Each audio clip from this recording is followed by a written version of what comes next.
Bienvenue dans Smart Bourse, votre émission quotidienne sur Smart for Change pour rester à l'écoute des marchés. Chaque jour, vous nous suivez en direct à 17h à la télévision via vos box. Vous nous suivez en live également sur les réseaux sociaux et notamment sur le compte LinkedIn de Smart for Change. Et vous nous retrouvez en rattrapage, en replay chaque soir sur bismart.fr ou encore en podcast sur l'ensemble de vos plateformes préférées. Au sommaire de cette édition ce soir, des marchés mondiaux relativement calmes avec ce jour férié aux États-Unis, Thanksgiving bien sûr, qui marque une quasi fin de semaine pour les investisseurs américains, même si il y aura une demi-séance demain sur les marchés US, séance calme sans les États-Unis avec des indices européens, actions, qui néanmoins sont plutôt orientés à la hausse et quelques histoires d'entreprises spécifiques sur nos marchés européens. Pauline Gratel vous racontera tout cela dans un instant. Nous profiterons de ce calme et de ce jour férié aux États-Unis, pour revenir quand même sur ce qui se passe aux États-Unis autour de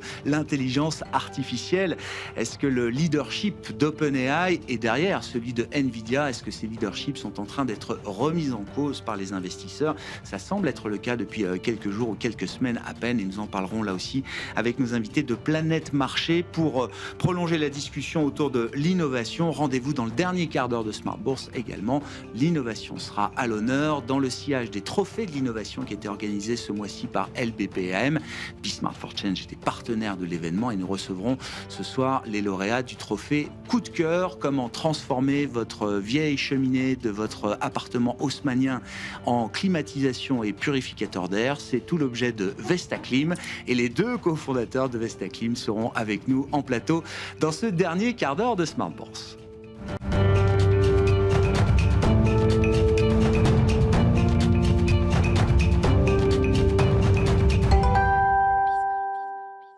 Mais d'abord, l'actualité du jour sur les marchés, c'est tendance, mon ami. Chaque soir en ouverture de Smart Bourse avec Pauline Gratel. Bonsoir, Pauline. Bonsoir. Séance calme donc aujourd'hui un peu partout dans le monde. Oui, les indices européens doivent composer sans Wall Street, les marchés américains étant fermés pour Thanksgiving. Le Stoxx 600 et l'Eurostoxx 50 évoluent autour de l'équilibre au cours de la séance. Pareil pour le CAC 40 qui évolue autour de 8100 points. En fait, les investisseurs n'ont vraiment pas grand-chose à se mettre sous la dent aujourd'hui, que ce soit en termes d'indicateurs ou même d'actualité des sociétés. Oui, c'est pour ça qu'on appelle le marché américain un marché leader. Revenons donc sur la séance d'hier aux États-Unis, Pauline. Oui, les marchés américains ont à nouveau clôturé en hausse hier pour la 4e séance d'affilée pour le Dow Jones, le S&P 500 ou encore le Nasdaq. Plusieurs facteurs ont tiré les indices. L'espoir toujours d'un assouplissement monétaire de la Fed en décembre, désormais estimé à 85%. Et le deuxième facteur de hausse vient d'une note de Deutsche Bank sur Oracle qui a profité à toutes les valeurs de la tech, de Microsoft à Nvidia, en passant donc par Oracle qui a gagné 4%. Un peu d'actualité d'entreprise quand même, en Europe et notamment en France, avec la hausse du titre Rémy Cointreau aujourd'hui. Oui, et malgré des résultats en forte baisse sur le premier semestre pénalisé par un marché atone aux États-Unis et en Chine. Mais le repli des résultats était largement attendu par le marché qui n'est donc pas surpris. Rémy Cointreau se dit confiant pour le second semestre et pense même renouer avec la croissance. Le titre est en hausse de 5% et dans son sillage, Pernod Ricard est en tête du CAC 40 en hausse de 2%. Hors CAC 40, et si on regarde l'indice SBF 120 ou encore le SRD, la vedette du jour, c'est Trigano. Oui, le roi des camping-cars, Trigano s'envole en effet de plus de 10% après sa publication annuelle. Les résultats de Trigano sont en fort repli, mais conformes aux attentes. Et ce recul était largement attendu par le marché. L'année 2025 a été perturbée par des effets de déstockage, mais Trigano attend renouer avec la croissance l'année prochaine, tout en restant attentif à la conjoncture et compte adapter ses capacités de production ainsi que ses niveaux de coûts. Et puis au sein de l'indice large européen Stoxx 600, c'est Puma qui caracole en tête aujourd'hui. Oui, c'est effectivement la hausse du jour en Europe puisque le titre bondit de 15% après avoir tout de même perdu plus de 50% depuis le 1er janvier. Selon des informations de Bloomberg, le fabricant chinois de vêtements de sport Anta Sport, coté à Hong Kong, étudie une offre d'achat de la marque allemande.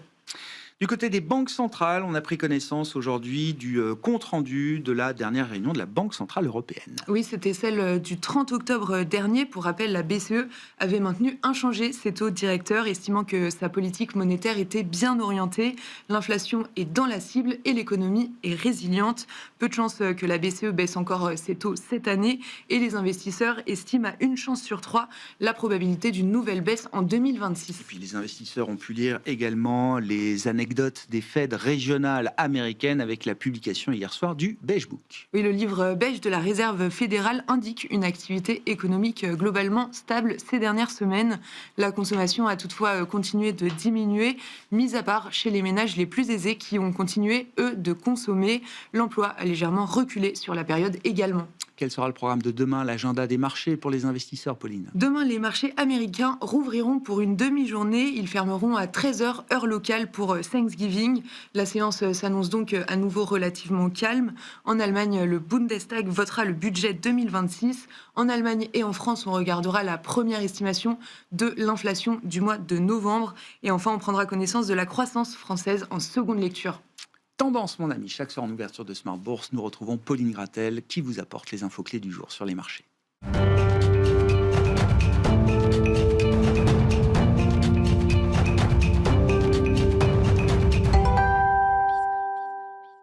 Trois invités avec nous chaque soir autour de la table pour décrypter les mouvements de la planète marché. Valérie Gastaldi est avec nous, stratégiste chez Day by Day. Bonsoir Valérie. Bonsoir Grégoire. Édouard Faure nous accompagne, le responsable du crédit chez Swiss Life Asset Management. Bonsoir Édouard. Bonsoir Grégoire. Et Abdoullah Sardier parmi nous ce soir, gérant action chez Amplegest. Bonsoir Abdoullah. Bonsoir Grégoire. Vous êtes spécialiste des leaders digitaux, Abdoullah. Et à ce titre, je suis ravi de vous avoir autour de la table pour évoquer peut-être ce leadership qui vacille au cœur de l'écosystème IA américain. On parle bien sûr d'OpenAI, la star incontestée avec une franchise mondiale que tout le monde connaît désormais, 3 ans après la révélation au monde du modèle ChatGPT, modèle qui est aujourd'hui détrôné. Et c'est la nouvelle des derniers jours qui fait vaciller un peu peut-être quelques convictions que le marché pouvait avoir sur ce leadership d'OpenAI, puisque Gemini 3 Pro, modèle développé par Alphabet Google, une entreprise qui ne vient pas de nulle part en matière d'intelligence artificielle,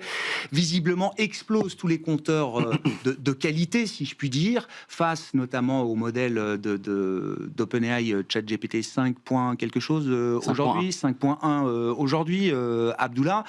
La petite nouveauté, c'est que effectivement Gemini est bien meilleur que ChatGPT sur les derniers classements, et cerise sur le gâteau, Gemini n'a pas été entraîné par des GPU de Nvidia, mais par des TPU qui sont des puces designées par Alphabet Google depuis une dizaine d'années maintenant.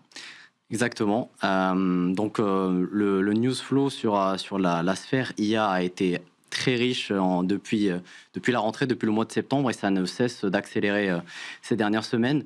On a eu un premier saut de mouton, c'est Gemini qui arrive de loin. Vous l'avez dit, Alphabet qui est derrière. Donc la question qu'on peut aussi se poser, c'est comment ça se fait qu'Alphabet ont été aussi en retard. Donc peut-être que c'est tout à fait normal qu'ils rattrapent ce retard-là. Donc peut-être que l'anomalie, c'est le fait qu'ils soient en retard au départ. Mais donc on a eu un saut de mouton assez important où au niveau de ce qu'on appelle l'ELO, une sorte de classement des IA, on voit qu'ils ont vraiment une avance assez marquée par rapport à OpenAI. Et ce qui est un peu remis en question l'hégémonie d'OpenAI et indirectement donc la croissance, les financements et tout l'écosystème d'infrastructures derrière. Donc il y a eu le marché, on va dire, il y a eu un certain chamboulement ou deux paniers qui ont été traités ces dernières semaines. Le panier Google, qui lui a très fortement augmenté depuis la sortie de Gemini. Donc c'est quoi le panier Google? Il y a du coup Broadcom, Micron, enfin tous les groupes qui ont participé aussi au design des puces qui ont entraîné ce modèle Gemini, par exemple. Exactement, les brokers sont très forts pour faire ça. Dès qu'il y a dès qu'il y a un news flow positif ou quelconque news flow, ils vont concocter des baskets. Le basket, on va dire Google ou Alphabet lié à Gemini, c'est Alphabet, Celestica, Broadcom, Lumentum. Donc avec, il y a une partie liée au montage des PC, une partie liée à l'optique, une partie liée à la conception des puces, qui est Broadcom. Donc ce panier-là, lui, il a très fortement augmenté. Et le panier OpenAI, lui, vraiment, il y a une forme V si on regarde la performance de ces deux paniers-là. Donc le panier OpenAI, c'est quoi? C'est Nvidia, Oracle, AMD et j'en oublie un. Mais Bon, enfin, j'ai pas regardé les paniers, mais sur un mois, en tout cas, si on prend juste l'alphabet Google, c'est plus 20%. Exactement. Si on regarde Nvidia dans l'écosystème OpenAI, c'est moins 10. C'est bien ça. Et donc le marché, ce qu'il nous dit indirectement, c'est qu'il va y avoir de gros perdants si jamais OpenAI n'arrive pas à garder son leadership. Et de ce que dit le marché, en tout cas c'est la lecture au vu de la performance, c'est que Nvidia, AMD vont être les perdants et que Broadcom va être le gagnant. Parce que ce que vous venez de dire, le Gemini a été entraîné sur un TPU qui est une puce qui a été faite par Alphabet. Et donc le marché, en fait, il se réveille aujourd'hui, il se dit effectivement, potentiellement, Nvidia n'est pas le seul player et on peut avoir un modèle frontier leader conçu avec une puce en interne. C'est le premier use case, le premier concept. Et donc, là où le marché avait intégré potentiellement, pour ceux qui ne suivent pas de très près cet écosystème-là, là où le marché avait intégré des parts de marché d'NVIDIA autour de 80-85% in fine, ce n'est pas du tout le cas. Le marché actualisait des parts de marché de 80-90% de Nvidia jusqu'à la fin de l'histoire. Alors, parce que dans tous les cycles technologiques, on sait qu'à un moment, les monopoles ne sont pas durables, que les marges à 70-75% sont là aussi destinées à être challengées par nature. Et donc, dans chaque cycle technologique, on s'attend à arriver à une concurrence. Quand vous dites que le marché s'est réveillé, c'est-à-dire que le marché s'attendait pas à avoir une concurrence aussi solide, aussi sérieuse, aussi crédible, aussi vite par rapport à l'avance qu'on pensait qu'OpenAI et derrière Nvidia avaient pu prendre. Alors, il faut distinguer le marché, c'est en partie la somme du consensus, donc les analystes qui font les chiffres des entreprises, le fondamental, et la perception de marché qu'a un titre. La perception de marché, on constate, du moins sur ces dernières semaines, c'est que on dirait que les gens découvrent qu'il y a de la concurrence. Alors que les vraies personnes qui suivent en détail la recherche spécialisée, avec la concurrence ça fait 4 mois, ça fait depuis le début de l'année qu'on sait que tous ces gens-là sont en train de développer leur propre puce et que ça va finir par arriver. Et on sait depuis mi-année que de toute façon, in fine, Nvidia va avoir 60% du part du gâteau et les ASIC vont avoir 40%. Donc les ASIC, c'est les nouvelles puces. Les ASIC, c'est les TPU, c'est applications spécifiques, des puces à applications spécifiques. AS, c'est applications spécifiques. Et c'est pas juste l'alphabet Google, Anthropic, dont le dernier modèle là aussi visiblement détrône aussi ChatGPT. C'est ce que vous écrivez cette semaine. Donc, Anthropic va aussi développer ses propres puces ASIC, comme vous dites. Tout le monde développe sa propre puce ASIC. Pourquoi ? Parce que il est impossible de concevoir que Nvidia garde 80% de part de marché et qu'il s'accapare la plus grosse part du gâteau. Ces gens-là réfléchissent avant tout à la diversification, tout le monde. Quand on regarde, par exemple, même le CEO de Microsoft, il a fait une interview récemment, il disait « Le nerf de la guerre, c'est la diversification. On ne peut pas avoir un seul fournisseur, et donc ils auront tous des GPU Nvidia, bien sûr, ils auront tous des GPU AMD, ils auront des TPU, des ASIC qui auront conçus eux-mêmes. Diversification du risque, c'est du risk management. Exactement, c'est du risk management et de l'orchestration. Est-ce que ce qu'on voit là, enfin en tout cas ce qu'on voit depuis quelques semaines et la manière dont le marché met un prix sur cette nouvelle situation, est-ce que c'est simplement un rééquilibrage concurrentiel naturel dans un cycle de développement technologique, ou est-ce que c'est déjà quelque chose de plus profond qui met en danger potentiellement OpenAI et Nvidia, Abdullah? Moi, je dirais que c'est juste un rééquilibrage technologique et juste l'anomalie, c'était encore une fois qu'Alphabet soit en retard. Soit aussi en retard. Donc, mais ce qui est sûr et certain, c'est que on a besoin qu'OpenAI garde son leadership. Donc ça, c'est sûr et certain. Parce qu'aujourd'hui, ils ont 800 millions d'utilisateurs.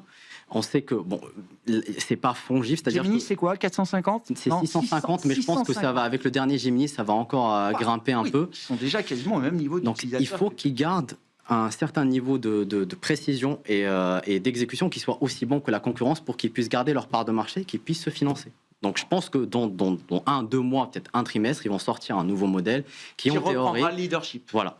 Et ça sera à peu près comme ça jusqu'au moment où il y aura quelques gagnants qui vont s'accaparer l'essentiel du marché. Pourquoi est-ce qu'il faut qu'OpenAI reste leader? Et quand je pose la question, je mets ça évidemment en parallèle des engagements monstrueux, stratosphériques, faramineux, qui ont été pris par OpenAI et qui se comptabilisent peut-être entre 1 et 2 trillions de dollars de dépenses de CAPEX sur les prochaines années. C'est exactement ça. Je dirais que On parle beaucoup de bulles d'IA, mais je dirais on en a parlé.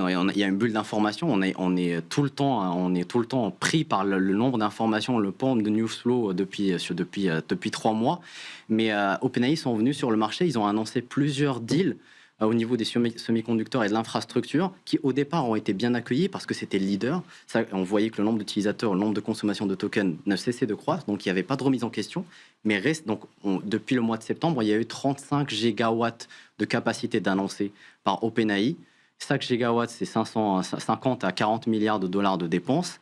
Et donc, là où au départ ça commençait à être pricé positivement, donc la sphère infra montée, là maintenant, quand on perd un leadership, et quand on doit trouver du cash et se financer, on commence à se dire, OK, est-ce que OpenAI devient systémique ?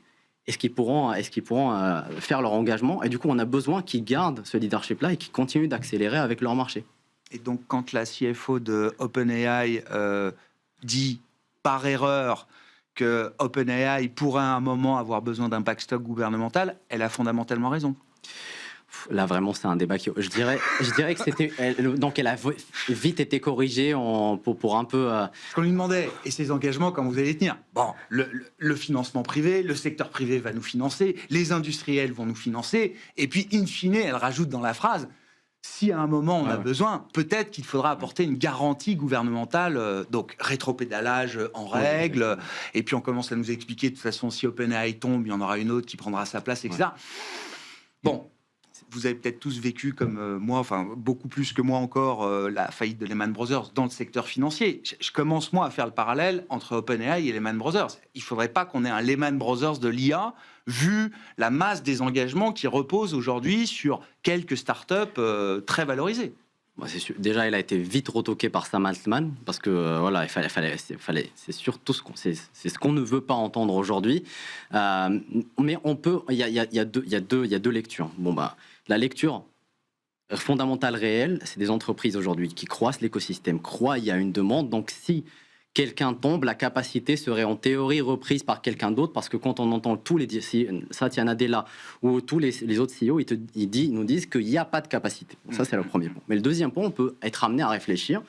L'IA, c'est pas juste les LLM, c'est pas juste l'agentique, ça sera aussi, une bonne partie sera aussi utilisée par la défense. Et c'est l'une des raisons pour lesquelles aujourd'hui, il y a un fight entre les États-Unis et la Chine, parce que celui qui aura le leadership aura forcément un leadership aussi au niveau du champ de bataille, au niveau de l'armement et de toute cette industrie-là. Et donc, si on dit que c'est le cas, le gouvernement pourrait aussi faire son travail de soutenir un peu cette industrie, en tout cas les data centers qui seront utilisés par ces derniers. Très différent de la bulle TMT. Là, il y a des puissances politiques, très fortes, des puissances géopolitiques qui sont aussi derrière ces développements technologiques et qui soutiennent ces développements technologiques. On parle bien sûr des États-Unis et de la Chine spécifiquement. C'est bull market ou bull market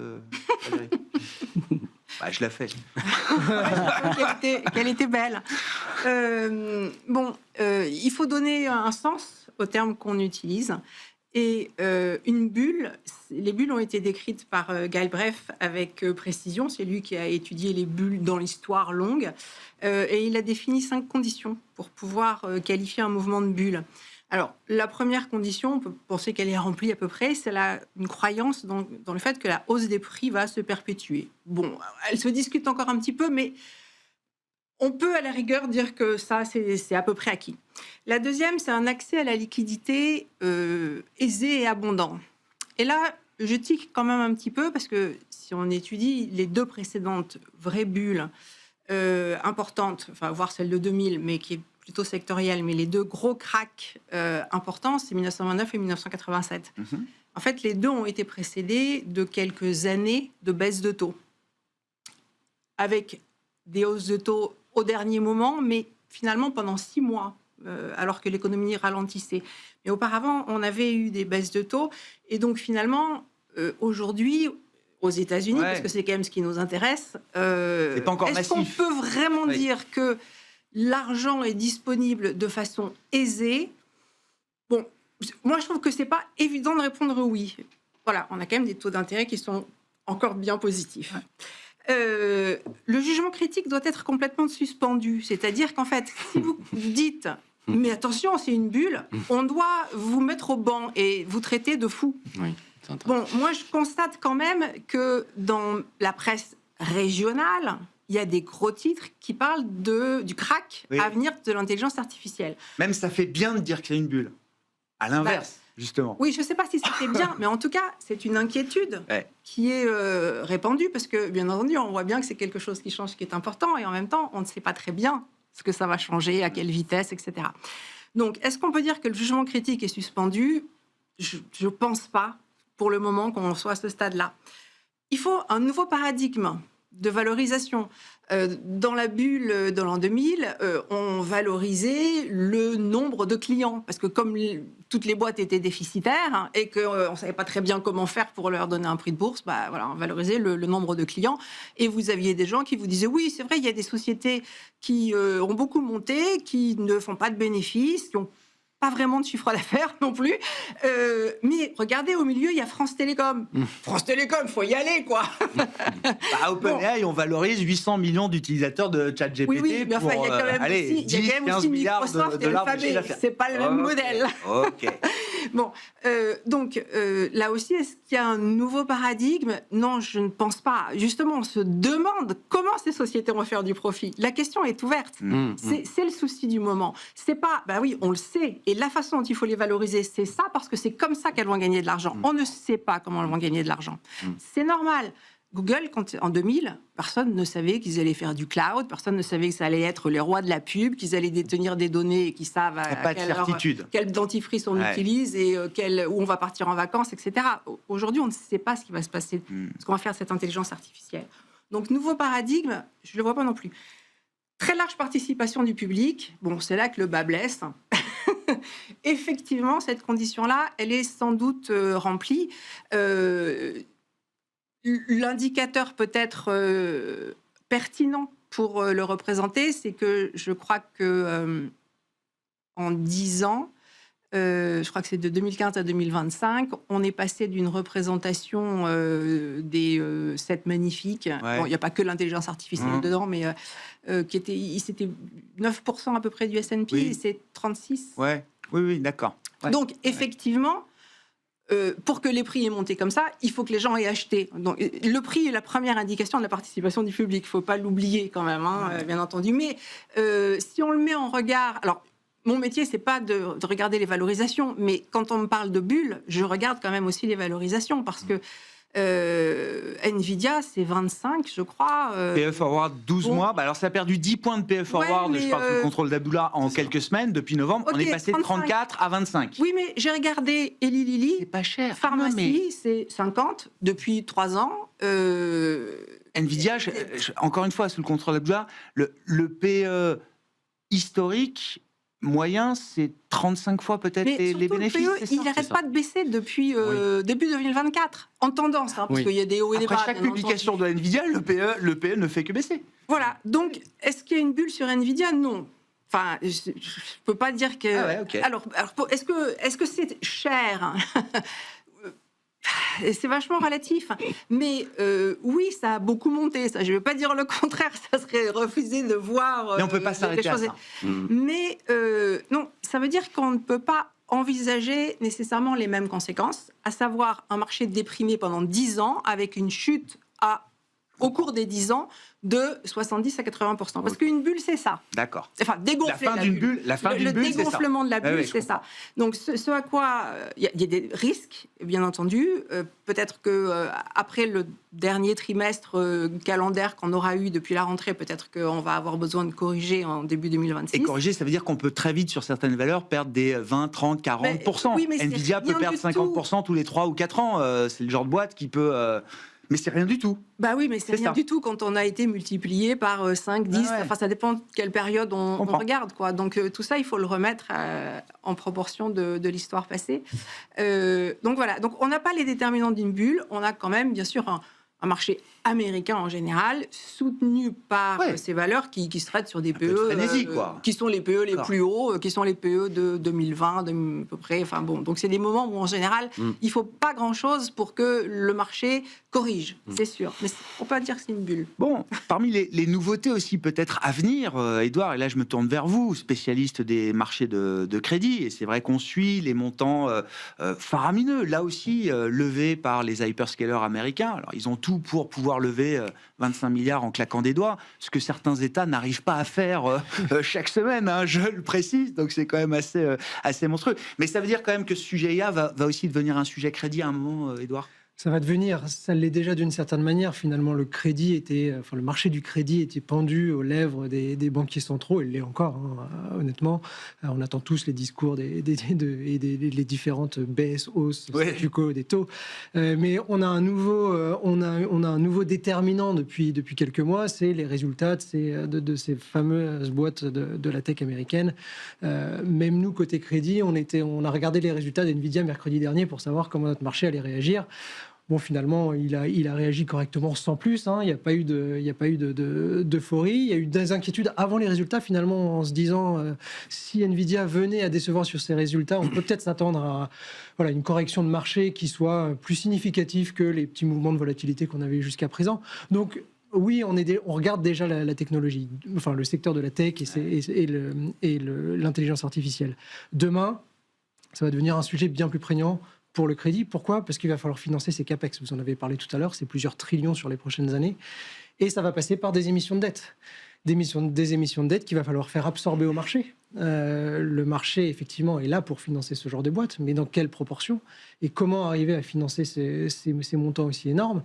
Ça passera probablement par des primes qui seront un peu plus alléchantes pour ces boîtes-là, pour ce secteur-là, pour pouvoir justement absorber toutes ces émissions de capex. Donc oui, ça va devenir un vrai sujet. Qui dit prime alléchante veut dire que probablement les émissions qui traitent sur le marché secondaire aujourd'hui devraient corriger pour retrouver les niveaux de sur les nouveaux rendements. Donc on peut s'attendre à de la volatilité sur cette partie-là en fonction de l'absorption, de la capacité du marché. Ça va aussi évidemment dépendre de la demande, c'est-à-dire des flux dans les différents fonds crédits et donc de la possibilité des différents investisseurs de pouvoir aller participer sur le marché primaire. Donc il y a beaucoup de corrélations qui peuvent arriver, qui font que potentiellement ça va très bien se passer, mais ça créera probablement de la volatilité, en tout cas sur ce secteur-là. Tout est toujours une question de prix, évidemment, vous le dites, Édouard, mais quand on a un peu les ordres de grandeur en tête sur les émissions et l'offre de papier de 2026,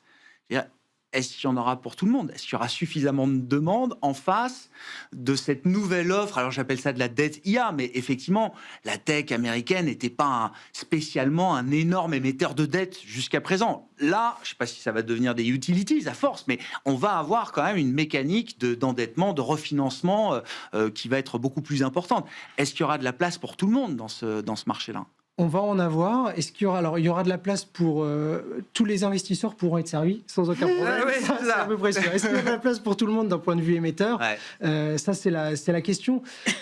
Aujourd'hui, ce qu'on observe aussi sur le marché du crédit, enfin, depuis, on va dire, une vingtaine d'années, c'est que maintenant, on a pour les gérants qui ont un indice de référence ou pour les ETF, il y a quand même beaucoup d'indices qui sont capés par émetteur, c'est-à-dire qu'un émetteur ne peut pas représenter plus de X% de ces indices. Comme sur les actions, on ne peut pas avoir plus de 10% exactement. Généralement ou globalement d'une position. Donc ça, j'ai envie de dire, ça va quand même créer un peu d'assainissement. On évitera d'avoir des indices avec 40% ou 50% de tech ou d'un seul émetteur à l'intérieur de ces indices-là. Ensuite, ça n'empêche pas évidemment les investisseurs de pouvoir prendre des montants qui sont beaucoup plus importants. Donc, est-ce qu'il y en aura pour tout le monde ? On verra. C'est difficile à dire. La question, la bataille, elle va se jouer au sein de la tech, entre les grands acteurs de la tech, ou est-ce que eux seront forcément, de toute façon, trouveront forcément la demande nécessaire à des prix raisonnables pour eux en tant qu'émetteurs, j'allais dire solide financièrement, et solide est encore un euphémisme par rapport au cash flow qu'ils sont capables de générer, ou est-ce que la bataille va être justement entre ce monde de la tech et une économie plus traditionnelle qui elle aussi a besoin de se financer et de se refinancer régulièrement et qui aura peut-être moins de demandes que d'habitude, que par le passé en tout cas. Moi, je pense que les gros de la tech, les plus solides, arriveront à se financer. Ils émettront avec un spread probablement un peu plus élevé que ce qu'ils ont l'habitude d'émettre aujourd'hui. Les gens seront très heureux de pouvoir investir dans ces obligations qui rapporteront quelques points de base de plus, quelques dizaines de points de base de plus, donc il n'y aura pas de problème de financement. Alors, l'impact sera probablement plutôt sur d'autres sociétés qui, finalement, sont de moins bonne qualité financière, je parle, ayant des spreads à peu près équivalents, parce qu'on peut se dire qu'au début, les spreads devraient corriger que sur le secteur de la tech, et il risque d'y avoir ensuite une contagion à tout le marché. C'est un peu tout ce que le marché est en train d'essayer d'appréhender aujourd'hui. Donc au début, effectivement, je pense que les premières émissions d'autres secteurs risquent d'être un peu plus difficiles, à moins, encore une fois, d'ajuster les prix. Oui, bien sûr. C'est toujours le point clé. Hein. Ça se passe à la fin. Quand c'est pas cher, on l'achète. Hein. Oui. Est-ce que ça va changer le statut de ces hyperscalers, Abdullah?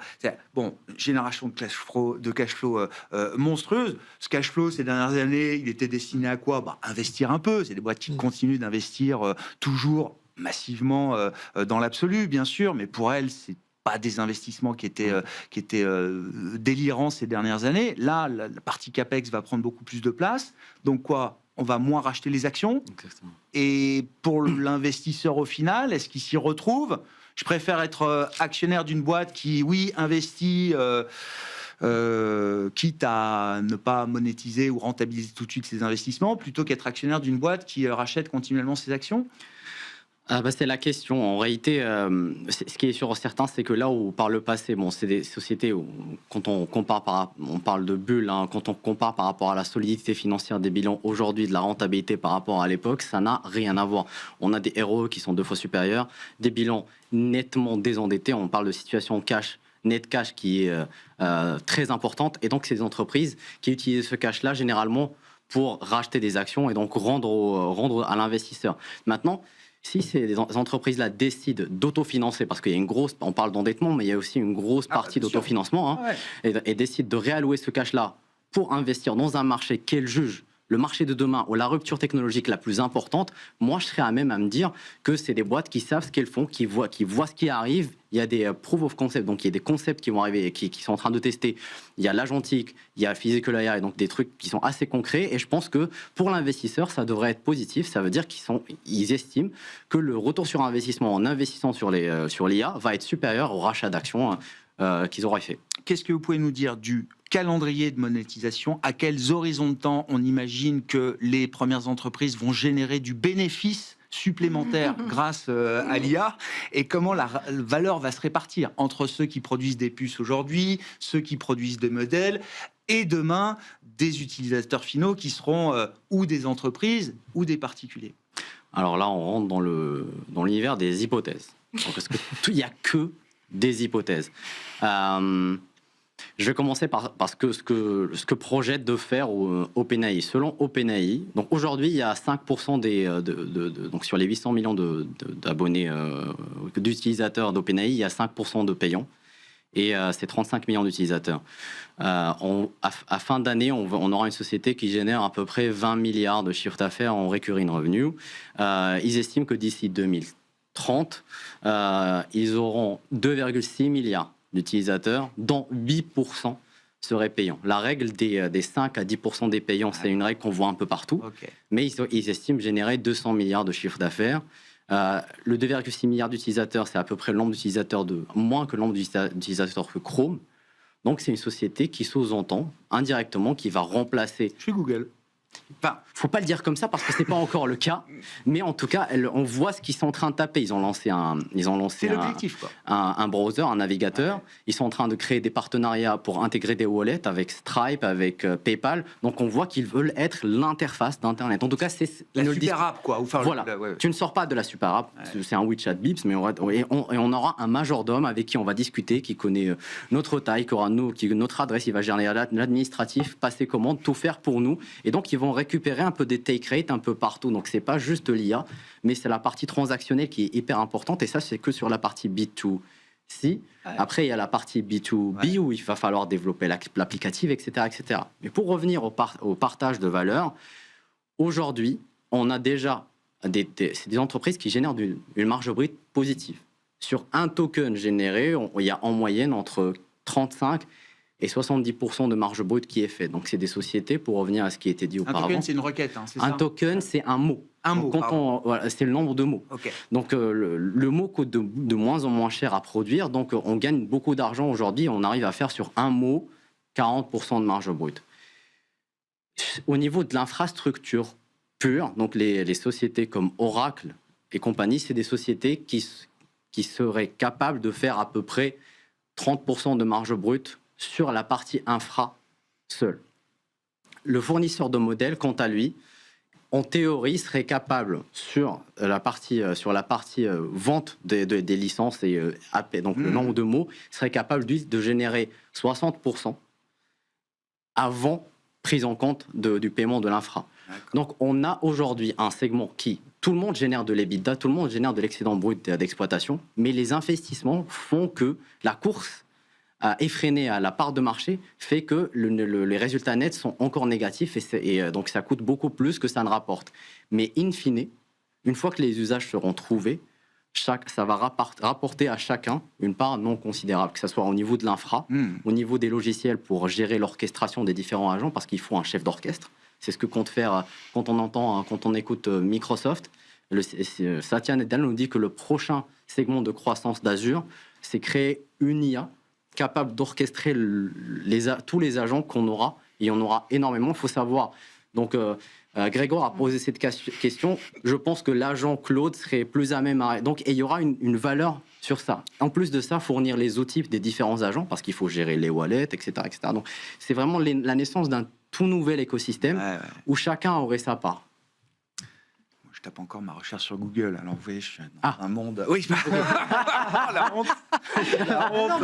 L'autre jour, autour de la table, il y avait des gens comme moi qui continuaient de rechercher sur Google. Bah oui, Abdullah, ça existe encore. Des gens qui tapent des mots dans Google. Si on regarde les marchés un peu plus globalement, Valérie, avec la perspective de fin d'année et puis de 2026, on se parle souvent, et ça fait un moment que vous me dites, ou qu'on le dit à l'antenne, que les marchés sont un peu boring, un peu ennuyeux. Il n'y a pas de nouvelles grandes idées. Le thème de l'IA capture beaucoup d'attention et de capital. En dehors de ça, oui, il y a la défense en Europe, l'Asie qui s'est un peu réveillée cette année avec la Chine et les émergents en général. Ce côté boring peut se prolonger, ou est-ce que c'est un état instable qui réserve, je ne sais pas, une sortie surprenante? Bon, pour le moment, il y a encore une fois aucun signal qu'il va se passer quelque chose de grave. Donc ça, déjà, il faut pas l'oublier. Est-ce qu'on peut... Qu'est-ce qui peut se passer, en fait? Moi, il y a un domaine dans lequel j'envisage peut-être en début d'année du mouvement, c'est sur les taux longs américains. Alors, je sais que c'est pas tellement dans l'air du temps. La vol s'est plutôt calmée sur les taux longs américains ces derniers temps, en tout cas. Oui, je pense qu'il pourrait baisser. Donc, c'est pas forcément beaucoup de volatilité. Ça peut être plutôt tendrement qui ferait ça.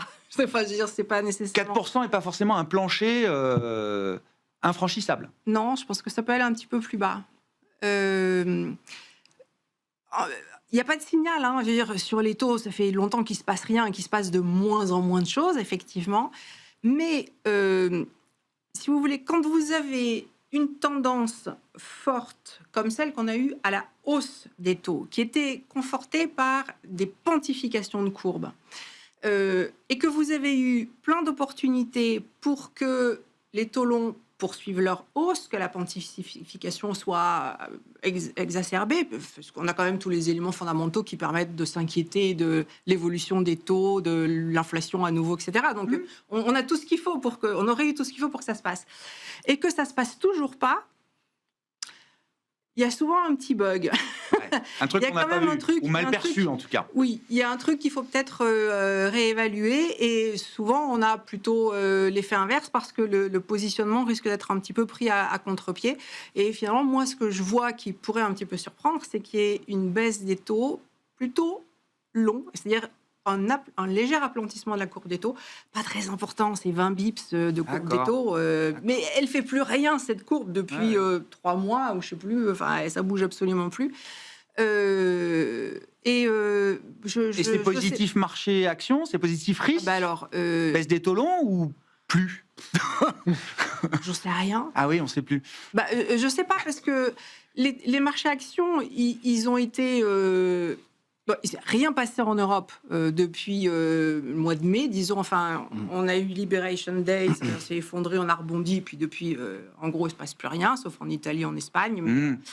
Et puis, aux États-Unis, on n'a pas arrêté de monter. Donc, dans un cas comme dans l'autre, on a des marchés qui sont restés dans exactement le même mouvement, les mêmes rythmes, parce que le rythme post-Liberation Day, une fois qu'on est revenu au sommet sur les marchés américains, il n'a pas changé non plus. On a continué à progresser avec la même vitesse. Ça a été très rapide, et puis après... on est passé à une vitesse plus lente. D'ailleurs, ce qui ne correspond pas non plus à une bulle, parce qu'une bulle, c'est des accélérations successives, alors que là, on a plutôt des décélérations. Il faut encore, ça ne veut pas dire que ça ne va pas baisser. Hein. Je précise toujours que c'est parce que... Mais pas baisser à la manière d'une bulle. Voilà, oui, c'est pas pareil du tout. Donc, qu'est-ce que ça veut dire? Si on a ces taux longs qui baissent, normalement, ça veut dire aussi que... et puis en plus, qui baissent plus tôt aux États-Unis qu'en Europe, c'est complètement contre-intuitif. Enfin, je trouve, moi, que c'est contre-intuitif. Ça veut dire que, normalement, le dollar va plutôt baisser, comme on s'y attendait et comme il ne l'a pas fait... en deuxième partie d'année, en tout cas. Et qu'est-ce que ça peut faire sur les marchés d'actions? J'en sais rien, parce que ça va dépendre de ce qui justifie ce mouvement. Et en fait, je ne sais pas du tout. Je ne sais pas du tout, parce que comme on est dans un truc sans mouvement, on ne peut pas savoir ce que les gens pensent. Hein, et moi, mon travail, c'est de comprendre ce qu'ils pensent et en quoi ils peuvent être surpris. Mais en gros, soit je dis les gens ne pensent rien, mais c'est pas vrai, parce qu'on pense tous des choses. Mais on pense des choses, mais on change d'avis tout le temps. Enfin, sincèrement, dans ce marché, on a envie de changer d'avis tous les 2 jours. Ou alors, c'est extrêmement bien réparti. Les avis sont extrêmement bien répartis, et donc on vient les uns les autres s'équilibrer continuellement. Donc il faut qu'il y ait des gens qui viennent changer d'avis à un moment donné pour qu'on arrive à déclencher le mouvement. Et le mouvement, moi, tout ce que je peux me dire, c'est que le mouvement le plus facile à déclencher, c'est une baisse des taux longs américains, parce que c'est celui auquel on s'attend le moins. Donc c'est le plus facile à déclencher. Et le marché... Et donc, je vois bien que ça peut avoir plutôt une conséquence sur le dollar, mais sur les actions... Ça peut en avoir une, ça peut ne pas en avoir, je ne sais pas. À propos de taux, si on se place dans votre univers du crédit, Édouard, qu'est-ce que vous pouvez nous dire de l'environnement de crédit que vous projetez, l'environnement pour le crédit que vous projetez pour 2026, et quelle stratégie est-ce que vous avez envie de développer partant de là? Déjà, si on regarde cette année ce qui se passe sur le crédit, on a plutôt encore une bonne année de performance, entre 2,5% et 5% en fonction des segments qu'on regarde. Donc globalement, c'est plutôt correct après les très bonnes années qu'on a eues jusqu'à présent.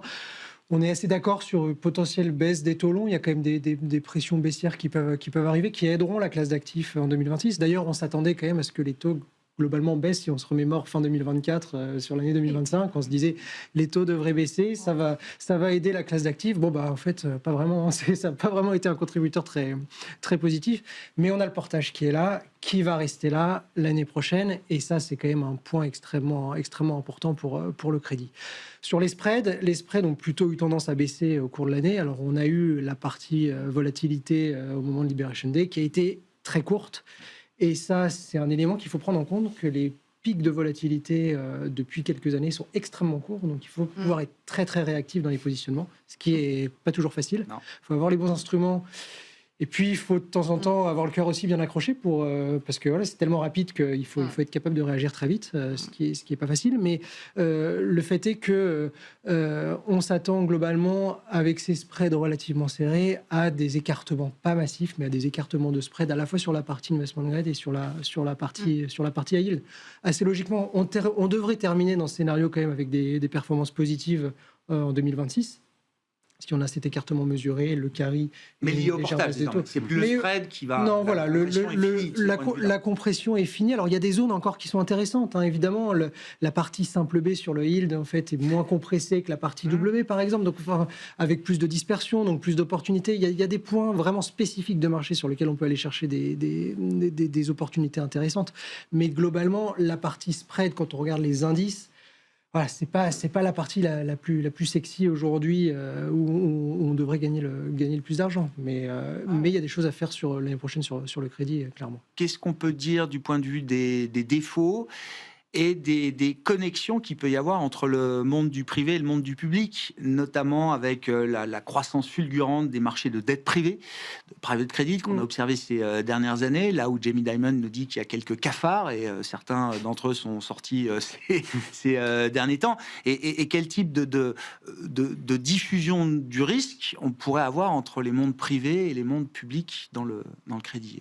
Alors déjà, il y a une observation intéressante sur les défauts qu'on a rarement eu, c'est que les défauts aux États-Unis sont plus faibles que les défauts en Europe. Généralement, en tout cas sur la partie high yield, ça a souvent été l'inverse. Pourquoi ? Parce que le marché américain... Il y a plus de défauts d'habitude dans le high yield américain qu'en Europe. Et là, c'est pas le cas. Et là, c'est pas le cas parce que le marché américain est d'habitude a une structure qui est plus risquée, plus de simple B, plus de triple C, et donc logiquement plus de défauts qui s'en suivent. Là, c'est pas le cas. En Europe, on a eu une situation un peu particulière. On a eu des gros émetteurs quand même qui ont été en restructuration, du SFR, du SFR, du Ardag, etc. Et donc du coup, on devrait avoir, je vais pas affirmer cela parce que ça serait bien trop tôt, mais on devrait avoir des défauts en baisse l'année prochaine. En Europe, on a passé les grosses restructurations qu'on avait quand même un peu vu venir depuis quelques mois en Europe. Donc on s'attend plutôt à une baisse des taux de défaut. Et aux États-Unis aussi, on s'attend à une baisse des taux de défaut. Donc globalement, un environnement plutôt porteur sur la partie taux de défaut. Alors ensuite, pour revenir à votre question entre partie dette privée et actifs liquides, quel mécanisme de diffusion, ce qu'on observe sur la dette privée, c'est une augmentation claire et nette du nombre de défauts. Ça, c'est certain.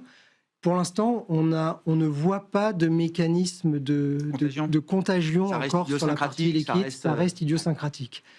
Je dis ça, et en même temps, on lit de plus en plus quand même de littérature sur la question, parce que c'est un élément qui inquiète. Au bout d'un moment, s'il y a trop de défauts sur la partie privée, ça va impacter le système bancaire, ça va impacter la capacité des banques, la capacité des investisseurs aussi à prêter aux sociétés plus liquides et notamment les plus risquées de la partie liquide. Et donc, du coup, ça pourrait engendrer évidemment une augmentation des taux de défaut.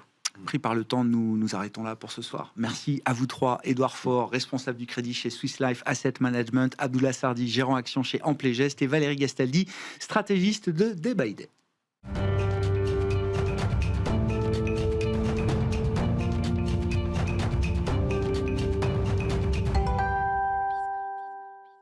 Le dernier quart d'heure de Smart Bourse chaque soir, c'est le quart d'heure thématique. Le thème ce soir, c'est encore celui de l'innovation. Nous vivons dans le sillage des trophées de l'innovation qui a été organisé ce mois-ci par LBP Asset Management, et nous recevons ce soir les lauréats du trophée Coup de cœur avec les deux cofondateurs de Vestaclim, Benoît Lefort à ma droite, Sacha Geoffrey à ma gauche. Bonjour et bienvenue, bonjour, messieurs.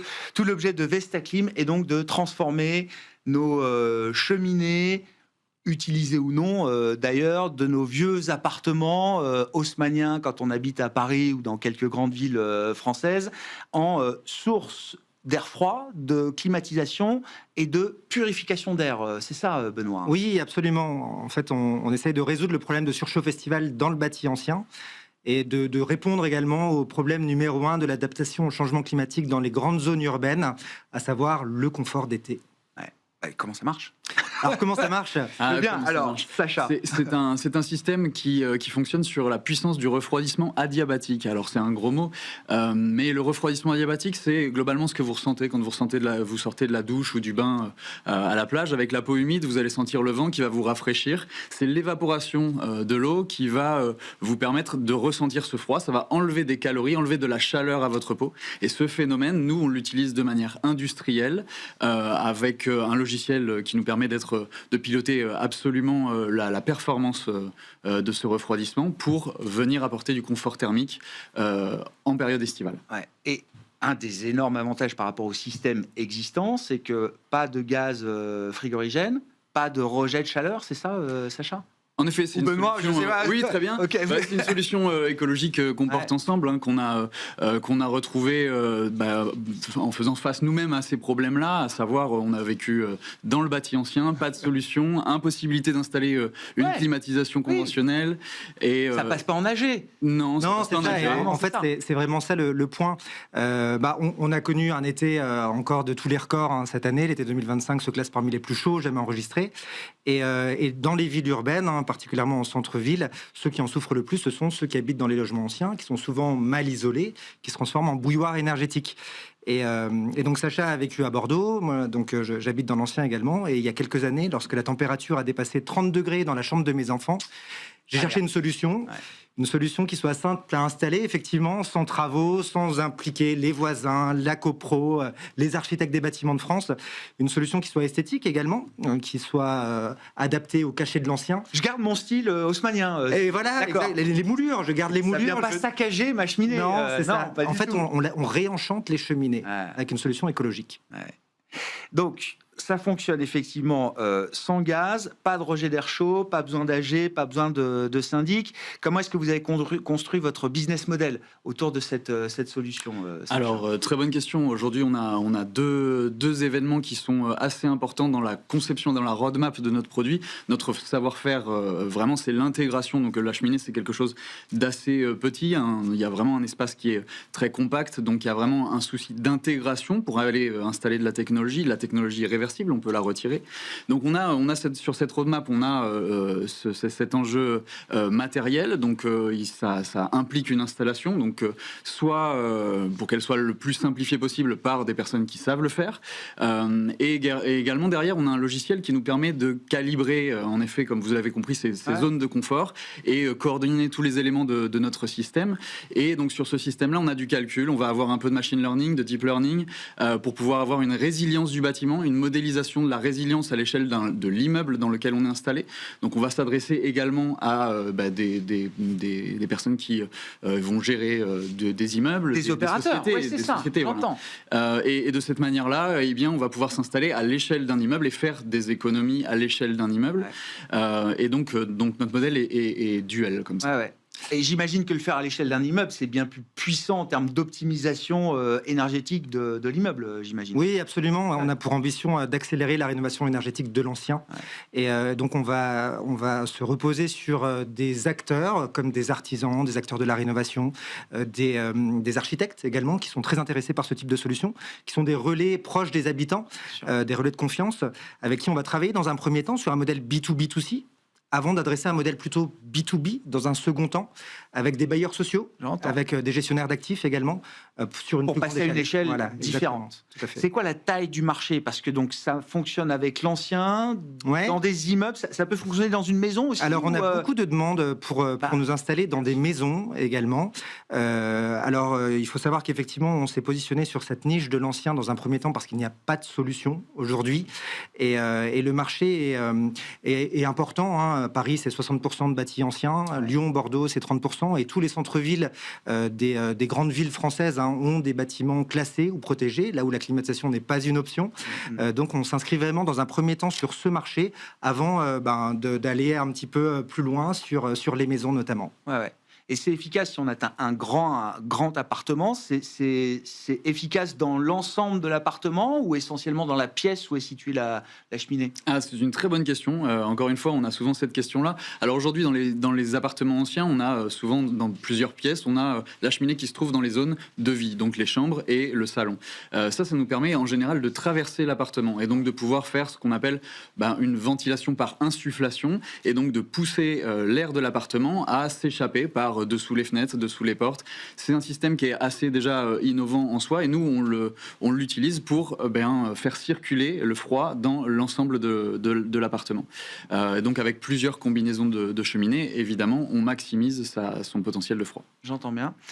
Je reviens au business model. Est-ce qu'il y a des subventions qui existent aujourd'hui pour installer un procédé, une solution comme la vôtre? Et est-ce que c'est un risque aussi en termes de business? Les subventions, un jour il y en a, le lendemain, il n'y en a peut-être plus. Tout à fait. Alors, effectivement... Et combien ça coûte, c'est quand même la question que je voulais poser.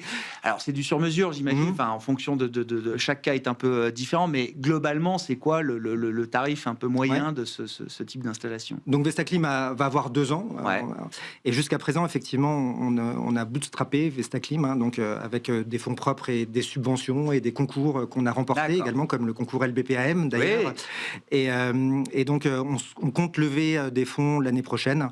On a pour objectif de lever 1 million d'euros sur 2026. Donc si parmi votre auditoire, il y a des personnes intéressées par l'adaptation au changement climatique, on sera ravis de discuter avec eux. Tout le monde est bienvenu. Tout le monde est bienvenu, absolument. Embarqué à bord de Il y a une belle aventure. Et le prix n'est pas encore complètement défini. Alors, il faut savoir que Vestaclim consomme 5 à 10 fois moins d'énergie qu'une climatisation conventionnelle. Il faut savoir qu'une climatisation mobile, par exemple, consomme entre 3500 et 5000 watts. Nous, on est plutôt entre 350 et 500 watts, grand maximum, 500 watts-heure.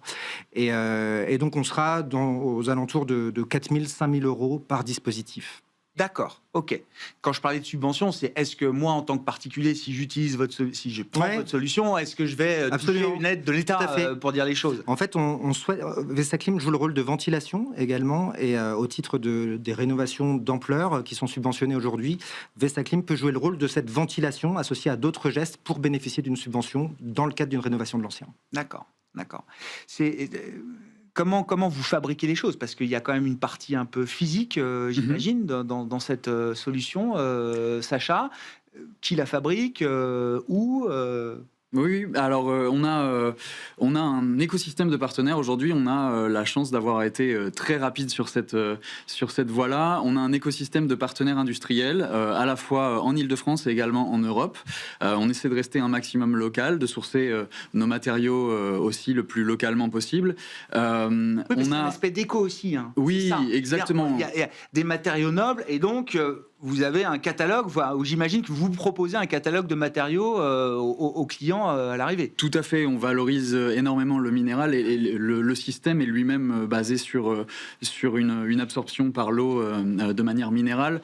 Donc on va vraiment aller chercher une symbiose entre guillemets avec les appartements anciens. Et donc pour répondre plus justement à la question, cet écosystème de partenaires nous permet aujourd'hui de pouvoir déclarer qu'on a un savoir-faire qui est à l'échelle industrielle, c'est-à-dire qu'on sait intégrer une technologie et ses sous-systèmes dans un espace très confiné, grâce notamment à notre logiciel, mais grâce à l'appui de notre réseau de partenaires industriels dans la région et au-delà. Ouais, bon. L'objectif de la levée de fonds, c'est quoi? Embaucher une force commerciale? Qu'est-ce que ça va être? Oui, tout à fait. C'est nous industrialiser et préparer notre déploiement commercial sur 2027. Ouais. Oui, vous avez déjà passé 2026, c'est pour 2027 maintenant que les choses se préparent pour vous. Écoutez, félicitations encore messieurs, bravo à Vestaclim, aux équipes de Vestaclim pour ce trophée coup de cœur, je le rappelle, à l'occasion des trophées de l'innovation LBPM qui se déroulaient au cours de ce mois de novembre. À mes côtés, Benoît Lefort et Sacha Geoffrey, les deux cofondateurs de Vestaclim, invités de ce dernier quart d'heure de Smart Bourse sur Bismart.